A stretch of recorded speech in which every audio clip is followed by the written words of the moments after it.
heard of Michael Kelly. If you're a writer, you would have heard of him, but if you're a reader, you might not have heard of him. But I wanted to tell you a bit about him because he is a wonderful, upstanding guy.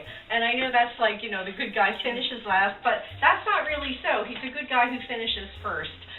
One of the great things about Michael is that he loves the short story, to the extent that he actually has started a publication or two himself, one of which was called Apparitions. That publication had a couple of authors who were given honorable mentions. He was up for a Shirley Jackson Award at one point, and he now has a new anthology series that he does called Shadows and Tall Trees.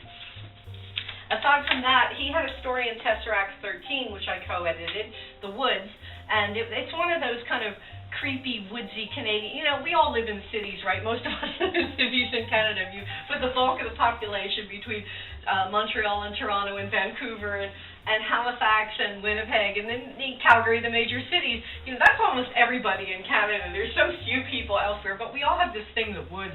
We know the woods, right? So he wrote this story, and everybody can relate to it. It's really interesting. It's like a Wendigo kind of story.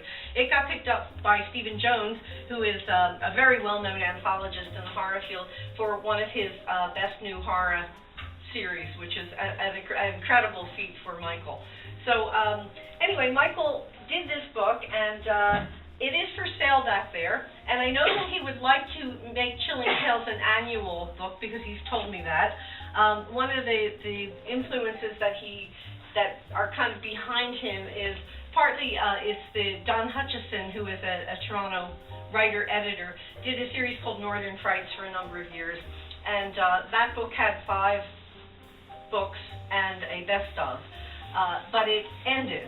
And when it was over, Michael said he felt this kind of feeling like, oh no, that's kind of the end, you know? And there was also the books that Glenn and David Hartwell edited together, Northern Stars and Northern Suns. I think one of them is back there. They were science fiction and science fiction fantasy or speculative or one of those vague categories.